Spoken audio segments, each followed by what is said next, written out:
আসসালামু আলাইকুম ওয়া রাহমাতুল্লাহি ওয়া বারাকাতুহু।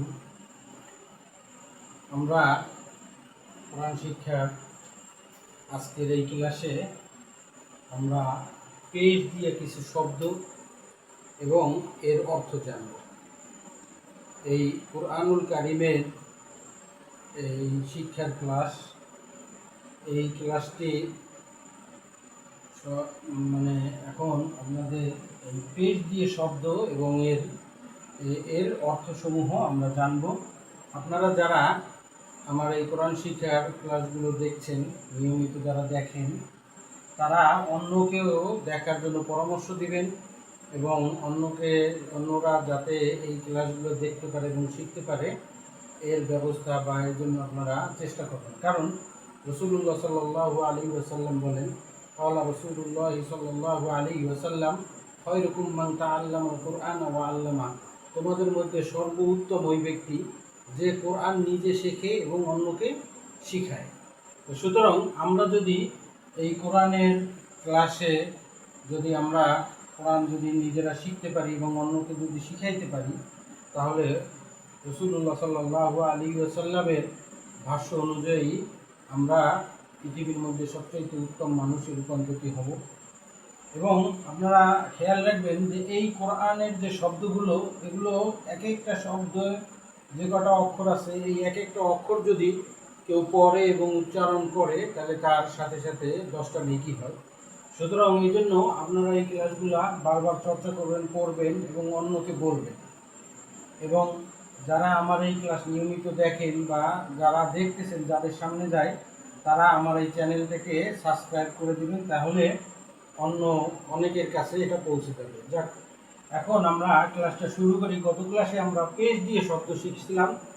উপরের এক মাথা গোলকে পেশ বলে, এই পেশে রসুকার উচ্চারিত হয়। আমরা আজকে পেশ দিয়ে কয়েকটা শব্দের অর্থ আমরা আজকে জানব।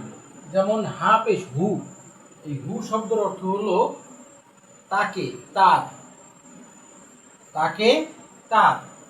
এই হু শব্দের অর্থ হইল তাকে তার। যেমন লাহু, লাহু মানে তার জন্য। আমরা আগে পড়ে আসছিলাম যেমন লা, এর অর্থ হলো জন্য, আর হু মানে হলো তার, তার জন্য, লাহু তার জন্য। এরকম হাফেজ হু ওয়াও জবর ওয়া, হুয়া, এই হুয়া মানে হলো সে, হুয়া মানে সে একজন পুরুষ। পুরুষ যদি হয় তাহলে তাকে হুয়া বলা হয় আরবিতে। যেমন কুল হুয়াল্লাহু আহাদ, এই হুয়াল্লাহ, হুয়াল্লাহ মানে আল্লাহ, সে। রুসুলু, রুসুলু, র পেশ রু, সিন পেশ সু, রুসু, লাম পেশ লু, রুসুলু, রুসুলু, রুসুলু, রুসুলু হলো রাসূলগণ, অর্থাৎ রসুল। এই রসুল শব্দের অর্থ হলো একজন রসুল।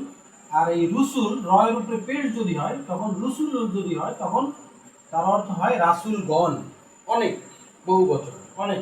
রুসুল মানে রাসূলগণ।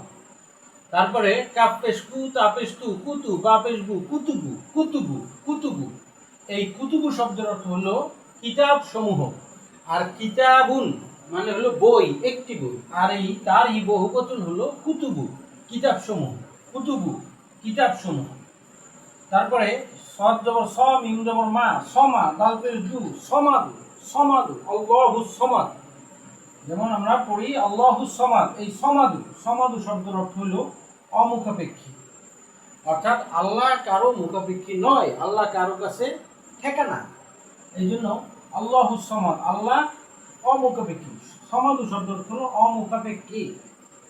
সুহুফু, সোয়াদ পেশ সু, হা পেশ কু, সুহু, ফা পেশ কু, সুহুফু, সুহুফু, সুহুফু হলো সহিফা সমূহ। অর্থাৎ আল্লাহর তরফ থেকে কিছু ছোট কিতাব নাজিল হয়েছে, সেই ছোট কিতাবগুলোকে একত্রিতভাবে বলে সহিফা সমূহ, সুহুফু।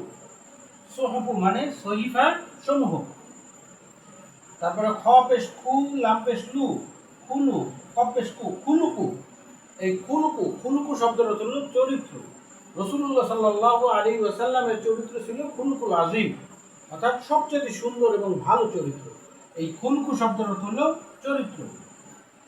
তারপরে সিন পেশ সু, দাল পেশ দু, সুদু, সিন পেশ সু, সুদুসু। এই সুদুসু শব্দের অর্থ হলো 6 ভাগের 1 ভাগ। সুদুসু 6 ভাগের 1 ভাগ। এরকম সুদুসু 3 ভাগের 1 ভাগ। এরকম নুন পেশ নু, দাল পেশ দু, নুন পেশ নু, দাল পেশ দু নুজু, র পেশ রু নুজুরু, নুজুরু। এই নুজুরু শব্দের অর্থ হলো নুজুর। এই নুজুরু শব্দের অর্থ হলো সতর্ক বাণী। নুজুরু, নুজুরু হলো সতর্ক বাণী। নুজুরু, নুন পেশ নু, দাল পেশ দু নুজু, র পেশ রু নুজুরু। নুজুরু শব্দের অর্থ হলো সতর্ক বাণী। এরপরে সিন পেশ সু, বা পেশ বু সুবু, লাম পেশ লু সুবুলু। সুবুলু অর্থ হলো পথ সমূহ। সাবিল, এই সাবিল, সাবিলের বহু বচন হলো সুবুল। সুবুল মানে পথ সমূহ, সাবিল মানে হলো পথ। আর সুবুলু, সুবুলু হলো পথ সমূহ। সুবুলু অর্থ পথ সমূহ। তারপর কফ পেশ কু, দাল পেশ দু কুদু, সিন পেশ সু কুদুসু। কুদুসু শব্দের অর্থ হলো পবিত্র। কুদুসু শব্দের অর্থ পবিত্র। কুদুসু পবিত্র।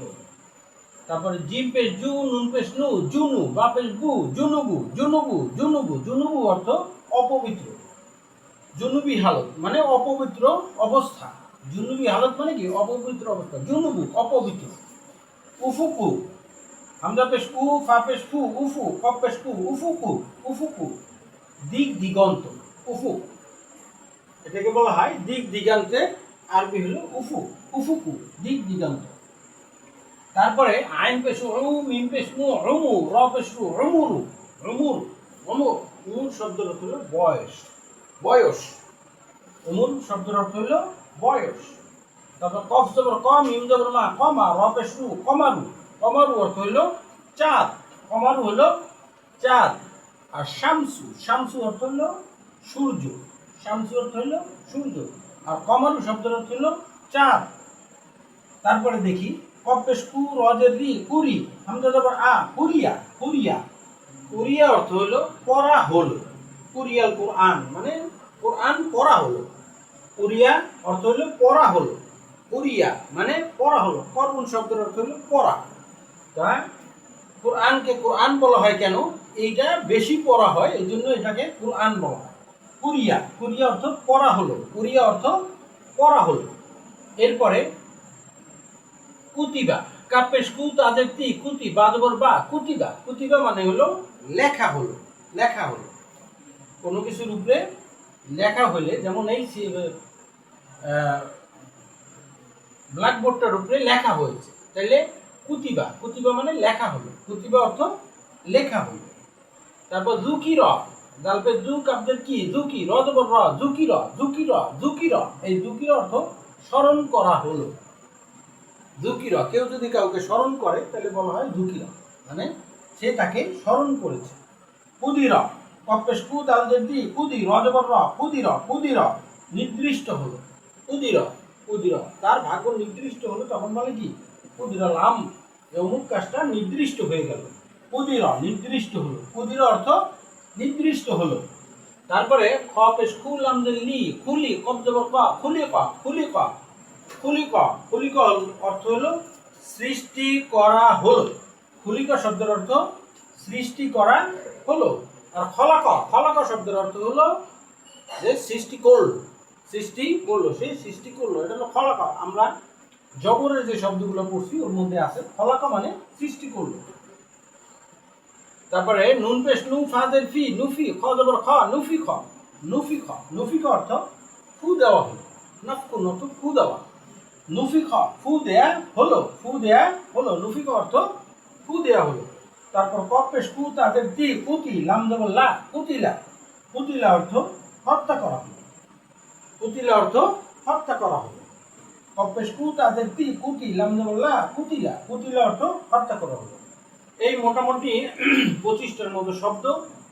এই শব্দগুলো যদি আমরা ভালোভাবে ইয়াদ করতে পারি, মুখস্থ করতে পারি, বেশি বেশি চর্চা করতে পারি, তাইলে কোরআনুল কারীমের প্রায় 1375টি শব্দ আমাদের শেখা হয়। কারণ এই শব্দগুলো কোরআন শরীফের মধ্যে 1375 স্থানে 75 বার এই শব্দগুলো এসেছে। সুতরাং আমরা যদি এগুলো ভালোভাবে মুখস্থ করতে পারি তাহলে কোরআনুল কারীমের 1375টি শব্দ আমরা শিখতে পারব। এবং আমরা যদি আমাদের এই কোরআনের এই শিক্ষাকে যদি মানুষের কাছে পৌঁছে দিতে পারি, তাহলে আমরা ইনশাল্লাহ ওই হুজুর পাক সাল্লাল্লাহু আলাইহি ওয়াসাল্লামের ঘোষণা করা উত্তম মানুষের মধ্যে আমরা হব। আল্লাহ রাব্বুল আলামিন আমাদের সবাইকে যেন সেই তৌফিক দান করেন। আমা তৌফিকি ইল্লা বিল্লাহ।